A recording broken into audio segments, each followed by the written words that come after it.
friends. Welcome back, or welcome to the practice of being human. I am so glad that you're here, and I also am so glad to be here. In our last episode, Dr. Jennifer Finlayson-Fife talked about something that we are going to take one step further this week because it happened in real time with a client of mine today. She was in the very process of differentiation. And so we're going to talk about that. We had touched on with Dr. Jennifer desire and responsibility and this sense of what it means to stay rooted in ourselves while staying in relationship. And that very idea is really what differentiation is. And there was a line that Dr. Jennifer said that I loved, and I'm going to repeat for all of you because I think it's quite delicious and I think it's something that really will land for you. And it goes along with everything we're going to be talking about today. So here's Dr. Jennifer. She says, from the very first breath we take on this planet, there is yearning in it. A yearning to be in connection, to know we're not alone, and to feel the safety of having others by our side. That longing for belonging is fundamental to who we are. Our well-being is deeply connected to the quality of that belonging. It's what the world needs, and it's what our souls need. And then she offered this beautiful truth. Wherever you are planted, you are shaping something. The energy you bring, the way you listen, the way you soften instead of harden, the way you take up space instead of shrinking, the way you stay instead of escaping. It all leaves a trace.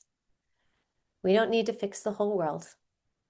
We tend to the small patch we've been given. We choose love in ordinary moments.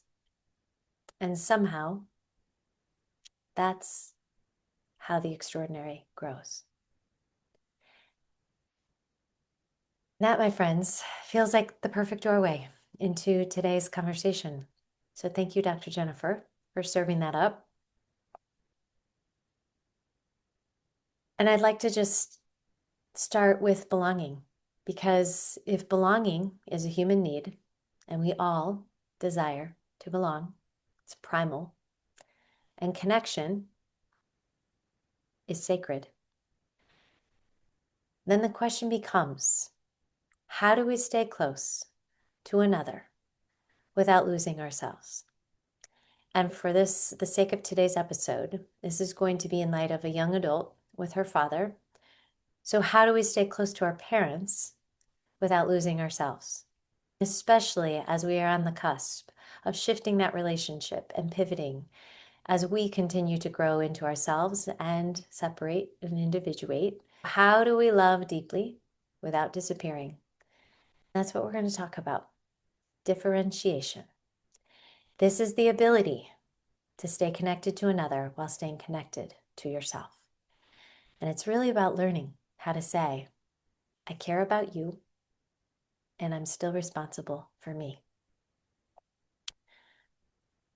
This is so important, right? Because it's staying in relationship with ourselves without abandoning our truth. And honestly, I think most of us need practice in this because I don't think many of us were ever taught how to do this, especially with our parents. Most of us learned that love was expressed through more accommodation, through compliance, through being good, through being the achiever, through being the one who met all the standards and checked all the boxes, through keeping the peace. We might have learned to read the room, and we learned to manage feelings that weren't ours, and we learned to shrink so others could feel okay. This is what love looked like for us early on. And that strategy, and that intelligence, and that adaptation, although brilliant at that time, and certainly helped us survive and get our needs met, in adult life, it asks something different.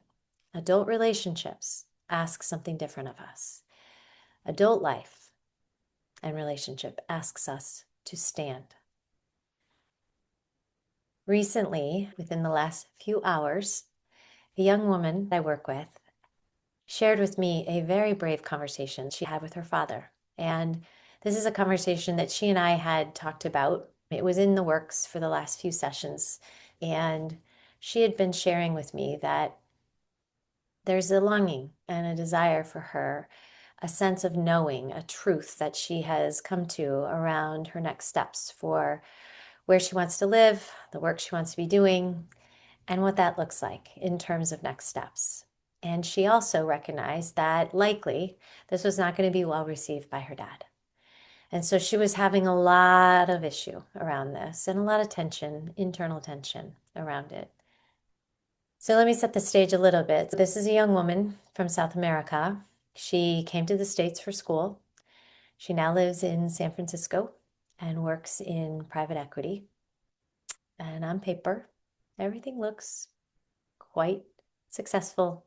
By all accounts, everything is really quite good. And yet, for her, something inside has been calling for more. And that more for her is more family, more cultural belonging, more relational depth and truth, more home. So she shared with her dad that she wants to move overseas. And this move, she expressed, is not impulsive, it's not reckless, although he might feel that way. But she said, I want you to know this is coming from a grounded place of wanting to be closer to family, to cultivate relationship with someone from her own culture, and to continue pursuing her career from abroad. So her greatest desire is to find a lifetime partner. And that entails for her not being in the States and meeting someone from here. She really is desiring of meeting someone from more her own cultural background. And he doesn't need to be living in that particular country. But what she does desire is that his family is from a similar place so that they can return there for vacations, holidays, etc., and that there's a continuity to that and a sense of home that she doesn't feel that she's experienced in the States. And she's dated, she's been in relationship, but this is a real, like, deep desire and longing in her. She was able to state this to her father. She was clear that this is a next step, a new chapter. She also said that she doesn't see this as completely set in stone. She's still exploring, she's curious, she's staying open, but she did want to let him know where she was. And what I would offer here, and I think she was in recognition of, was that this is a very adult, values-based self-leadership, self-agency, self-trust for her, stepping into that role. And that is being expressed in her relationship with him by having this conversation. Now, I'm going to share what ensued when they had a conversation. They've had a few conversations since the initial conversation and then thereafter. The initial started out in a way where, as she described, and as we were able to discuss today in our session, that he was relatively regulated for it. He asked practical questions, he acknowledged it was her life, and as I said to her, that was his reasonable brain, right? Later, they had another conversation, and this time he was more dysregulated. When we're dysregulated, we tend to catastrophize. We shame, we fearmonger, and we might express disappointment and try to control and manipulate another or a circumstance, a situation. So that second conversation wasn't really about the move, right? It was about his fear, his identity, his wounds, his sacrifices, his anxiety. And that was his nervous system talking. Wasn't truth, not wisdom. It wasn't her compass, but it was from where he was coming. And this right here is differentiation in real time, because what she was able to do is hold space for him, allow him his process, allow him his experience, his thoughts, his feelings, his beliefs, his wounds, right? She is not trying to change that, but she was able to at least hold steady, hold her ground. This is differentiation in real time, and this is not easy. And I'm not saying in the conversation she didn't feel dysregulated along with him, but she was able to have some perspective and take some time. And in our call today and in our session, she was able to understand that what took place for her was choosing based on her values, making a choice, expressing her desires, her wants from her values.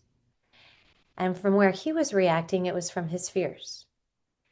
And her work became to hold steady without collapsing, to stay connected without surrendering herself, to not fight, to not disappear, and to not make him wrong, but just to stand. She was learning and is learning and will continue to learn. So, as I said to her, the blessing in that, the gift in that was what she learned from this exchange. I can tolerate disapproval. I can survive disappointment. And I can love without obeying his fear. This is tremendous growth, tremendous courage. And it's the shift from emotional childhood into emotional adulthood. It doesn't mean it doesn't hurt. It doesn't mean it's not scary, but it is absolutely the birthplace of freedom. Healthy connection, my friends, is not fusion. It's two whole people in relationship, two messy, marvelous humans in relationship. It's the ability to hold your own center while staying emotionally present. We don't become more loving by disappearing, and we don't become more loving by accommodating. We become more loving by staying, by standing in our truth. And what differentiation says in these situations is I'm here with you, and I'm still here with me. I might need to ground, I might need to breathe, I need to remind myself I am safe in this moment because I might feel super dysregulated in this exchange. But ultimately, I am here with you and I'm here with me.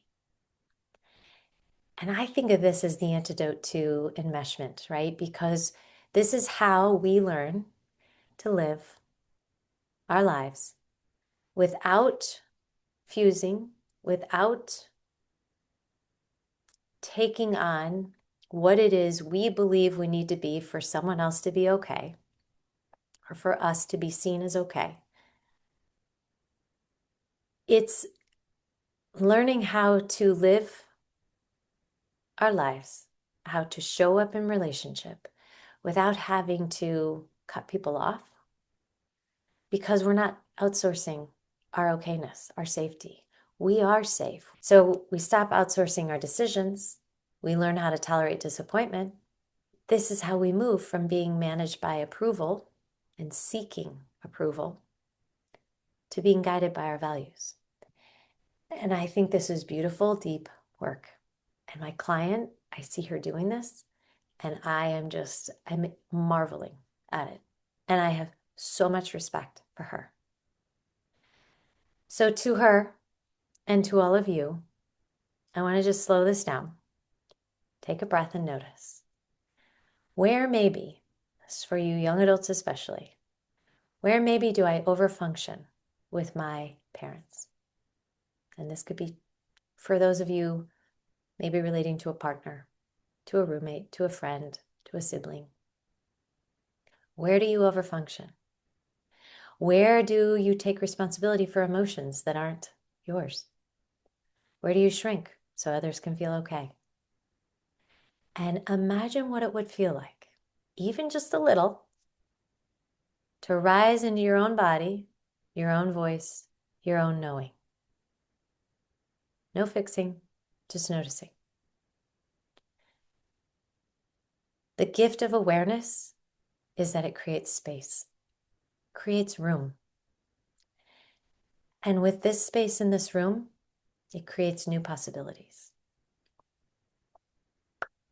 So differentiation is not about becoming cold or distant or not caring or doing whatever the hell we want without any thought, or care about another. It's about becoming whole, living in our truth, living, walking, speaking from that truth, and letting love be a choice, not a collapse. It's about learning how to stay connected without losing yourself. To recognize, and this is what I said to my client today, you did something so brave. You told the truth. You loved. You came from love without abandoning yourself.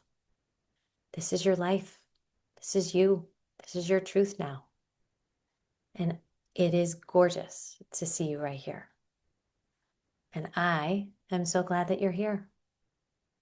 So to each and every one of you, to all my sweet listeners out there, until next time, show up, stand in your truth, hold your ground, be gentle with your heart, come from love, don't try to control another person, be responsible for you, holy you. Such a sacred walk and such an important one. And I am here cheering you on every step of the way. Until next time, sending love and light, and I will see you very soon.